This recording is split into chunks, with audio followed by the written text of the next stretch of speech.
warahmatullahi wabarakatuh. Apa kabar semua? Salam sehat ya. Perkenalkan, kami dari mahasiswa Fakultas Ilmu Kesehatan Universitas Muhammadiyah Surakarta beserta KKN IPE AIK kelompok 38 akan mengajak Anda semua untuk belajar bersama mengenai lilak. Hah? Lilak? Apa tuh ya? Kok aku nggak tahu sih? Nah, sekarang kita mulai belajar bersama ya. Lilak adalah singkatan dari Lindungi Lansia dari COVID-19. Loh, kenapa lansia bisa tertular COVID-19 ya? Semakin bertambahnya usia, maka tubuh akan semakin melemah pula. Ini juga sejalan dengan tafsir Imam Ibnu Katsir rahimahullah. Beliau menjelaskan, Allah Azza wa Jalla mengabarkan bahwa seorang hamba ketika usianya semakin panjang, maka ia dikembalikan ke keadaan lemah setelah kekuatan dan keadaan tidak berdaya setelah kondisi prima. Tafsirul Qur'anil Azim.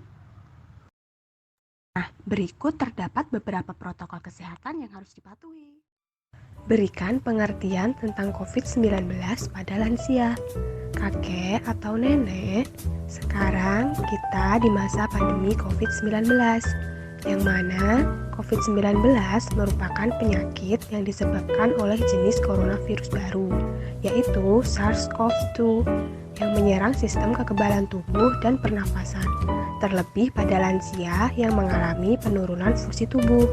Oleh karena itu, sebaiknya kita selalu menjaga kondisi lingkungan yang bersih, aman, nyaman, dan memiliki ventilasi serta cahaya matahari yang cukup, berada di rumah atau panti werda, dan berjemur di bawah sinar matahari.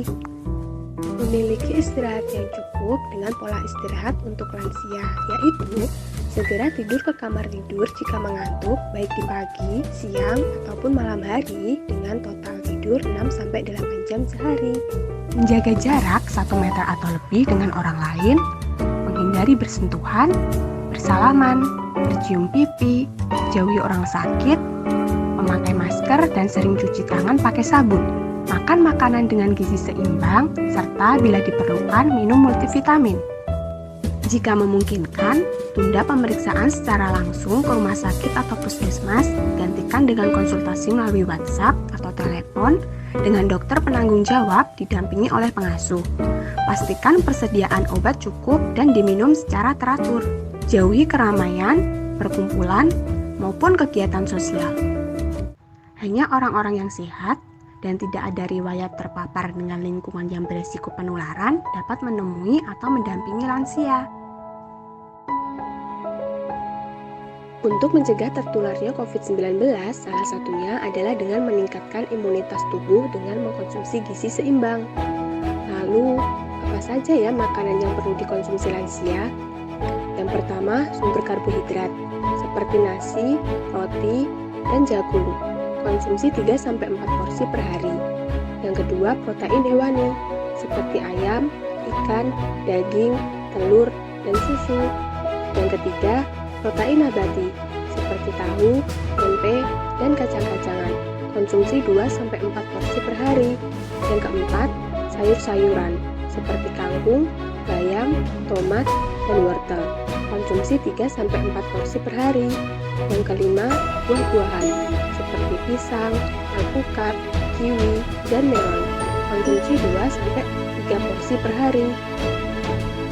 Selain makanan yang boleh dikonsumsi, para lansia juga perlu membatasi konsumsi makanan-makanan tertentu seperti berikut ini.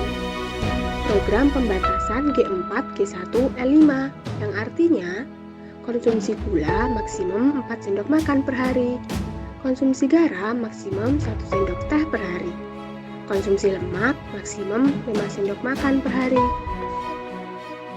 Tidak lupa juga pemenuhan kebutuhan cairan tubuh dengan minum air putih minimal 8 gelas sehari untuk membantu melancarkan pencernaan.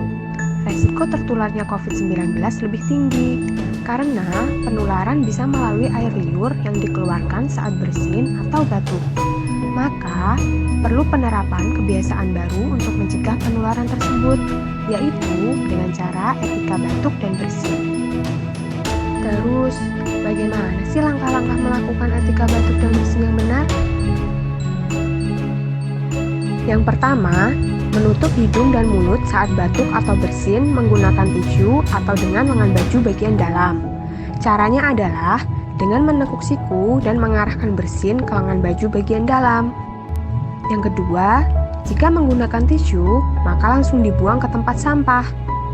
Yang ketiga, setiap sehabis bersin atau batuk, segera mencuci tangan 7 langkah dengan air mengalir menggunakan sabun atau bisa dengan gel pencuci tangan yang mengandung alkohol atau hand sanitizer.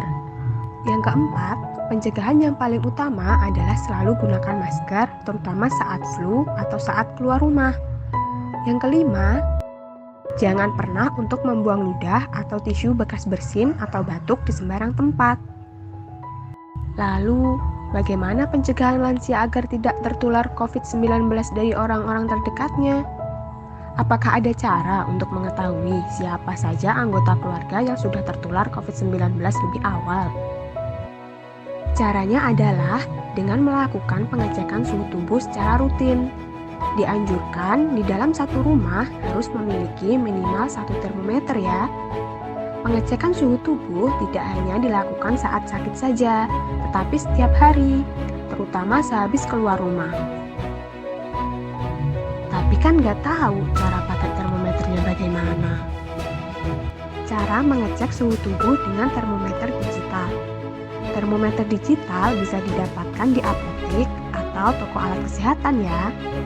Yang pertama, sebelum digunakan, termometer wajib dibersihkan dulu dengan tisu atau kapas yang sudah diberi alkohol atau bisa dengan gel pencuci tangan beralkohol. Yang kedua, menyalakan termometer dengan menekan tombol on. Yang ketiga, jika sudah menyala, selipkan ujung termometer yang lancip ke ketiak. Yang keempat, tunggu sampai 3-5 menit hingga termometer berbunyi.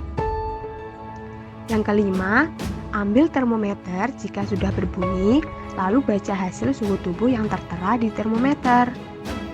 Yang keenam, jika sudah selesai, tekan tombol off dan bersihkan ujung termometer kembali seperti sebelum digunakan. Kira-kira latihan fisik seperti apa ya yang bisa digunakan oleh lansia? Latihan penguatan otot dan keseimbangan. Yang pertama, tubuh bagian atas. Duduk tegak di kursi, angkat kedua lengan ke atas semampunya, tahan selama 15 detik, lalu turunkan. Ulangi latihan ini 2 kali seminggu dengan jeda istirahat 2-3 hari. Yang kedua, tubuh bagian bawah. Berdiri tegak dan memegang sandaran kursi di depan. Angkat satu kaki dan perlahan lepas genggaman pada kursi. Tahan selama 10 detik, lakukan secara bergantian. Lakukan 2 kali dalam seminggu dengan jeda istirahat 2-3 hari. Latihan kebugaran. Jalan santai dapat dilakukan selama 20-30 menit sesuai kondisi pasien dan dapat ditingkatkan secara berkala.